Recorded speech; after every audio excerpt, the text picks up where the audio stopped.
കുവൈത്തിൽ നിന്ന് നാട്ടിലേക്ക് ഡയറക്റ്റ് ഫ്ലൈറ്റിനെ അപേക്ഷിച്ച് നോക്കുമ്പോൾ കണക്ഷൻ ഫ്ലൈറ്റിനാണ് ടിക്കറ്റ് പ്രൈസ് കുറവ് കാണിക്കുന്നത്. കുവൈത്തിൽ നിന്ന് നാട്ടിലേക്ക് പെരുന്നാളൊക്കെ ആയിട്ട് വരാനിരിക്കുന്നവരാണെന്നുണ്ടെങ്കിൽ ഒന്ന് ശ്രദ്ധിക്കുക.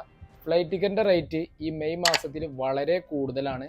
ഡയറക്റ്റ് ഫ്ലൈറ്റ് അതുപോലെ തന്നെ കണക്ഷൻ ഫ്ലൈറ്റിന്റെ ഒക്കെ പ്രൈസ് ഈ മാസത്തെ നോക്കുകയാണെന്നുണ്ടെങ്കിൽ കുവൈത്തിൽ നിന്ന് കൊച്ചിക്ക് ജസീർ എയർവേസിന്റെ ഡയറക്റ്റ് ഫ്ലൈറ്റ് നോക്കുകയാണെന്നുണ്ടെങ്കിൽ 76,000 തൊട്ടിട്ട് 1,00,000 മുകളിൽ വരെ ടിക്കറ്റ് പ്രൈസ് കാണിക്കുന്നുണ്ട്. പിന്നെ കണക്ഷൻ ഫ്ലൈറ്റ് ഉള്ളത് കുവൈത്ത് എയർവേസിന്റെ ദുബായ് ഡൽഹി വഴി കൊച്ചിയിലേക്കുള്ള ഫ്ലൈറ്റ് ആണ്. അതിന്റെ പ്രൈസ് കമ്പാരിറ്റീവ്ലി കുറച്ച് കുറവുണ്ട്. ജസീർ എയർവേസിനെ അപേക്ഷിച്ച് നോക്കുമ്പോൾ 64,000 മുകളിലായിട്ടാണ് കാണിക്കുന്നത്. കുവൈത്തിൽ നിന്ന് ട്രിവാൻഡ്രത്തേക്കുള്ള ജസീർ എയർവേസിന്റെ ഡയറക്റ്റ് ഫ്ലൈറ്റ് നോക്കുകയാണെന്നുണ്ടെങ്കിൽ 95,000 മുതലാണ് പ്രൈസ് വരുന്നത്. അതുപോലെ തന്നെ കണക്ഷൻ ഫ്ലൈറ്റ് നോക്കുകയാണെന്നുണ്ടെങ്കിൽ കുവൈത്ത് എയർവേസിന്റെ ദുബായ് ഡൽഹി വഴിയുള്ള കണക്ഷൻ ഫ്ലൈറ്റ് 85,000 തൊട്ടിട്ടാണ് കാണിക്കുന്നത്. അപ്പോൾ ഡയറക്റ്റ് ഫ്ലൈറ്റിനെ അപേക്ഷിച്ച് കമ്പാരിറ്റീവ്ലി കുറച്ച് കുറവ് കണക്ഷൻ ഫ്ലൈറ്റിലാണ് കാണിക്കുന്നത്. കുവൈത്തിൽ നിന്ന് ബാംഗ്ലൂരിലേക്കുള്ള ഡയറക്റ്റ് ഫ്ലൈറ്റ് ആയിട്ടുള്ള ജസീർ എയർവേസിന്റെ ഫ്ലൈറ്റ് നോക്കുകയാണെന്നുണ്ടെങ്കിൽ 86,000 മുതലാണ് പ്രൈസ് കാണിക്കുന്നത്.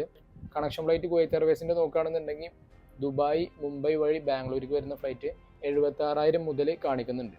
ഇനി കുവൈത്തിൽ നിന്ന് ചെന്നൈക്കുള്ള കുവൈത്ത് എയർവേസിന്റെ കണക്ഷൻ ഫ്ലൈറ്റ് നോക്കുകയാണെന്നുണ്ടെങ്കിൽ ദുബായ് ഡൽഹി വഴി ചെന്നൈയിലേക്ക് വരുന്ന കുവൈത്ത് എയർവേസിന്റെ ഫ്ലൈറ്റിന്റെ റേറ്റ് വരുന്നത് 65,000 മുകളിലാണ് പ്രൈസ് വരുന്നത്.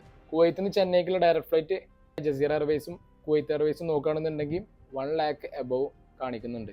എമർജൻസി ആയിട്ടൊക്കെ വരുന്നവരാണെന്നുണ്ടെങ്കിൽ മാത്രം യാത്ര ചെയ്യായിരിക്കും ഏറ്റവും ബെറ്റർ. കാരണം മെയ് മാസത്തിൽ വളരെ കൂടുതലാണ് ടിക്കറ്റ് പ്രൈസ് വരുന്നത്. കാരണം അധികം ഫ്ലൈറ്റുകൾ ഇൻഡിഗോ, എയർ ഇന്ത്യ എക്സ്പ്രസ് പോലത്തെ ഫ്ലൈറ്റുകളൊന്നും ഓപ്പൺ ആയിട്ടില്ല. അല്ലാന്നുണ്ടെങ്കിൽ ജൂൺ മാസത്തിലോ ജൂലൈ മാസത്തിലോ ഒക്കെ നോക്കുക, ടിക്കറ്റ് പ്രൈസ് ഒക്കെ കമ്പാരിറ്റീവ്ലി ഇതിനേക്കാൾ കുറവ് കാണിക്കുന്നുണ്ടാവും. അപ്പോൾ കൂടുതൽ അപ്ഡേറ്റിലൊക്കെ ആയിട്ട് ഒന്ന് ഫോളോ ചെയ്ത് വെച്ചോ. അടുത്ത വീഡിയോ ആയിട്ട് വീണ്ടും കാണാം.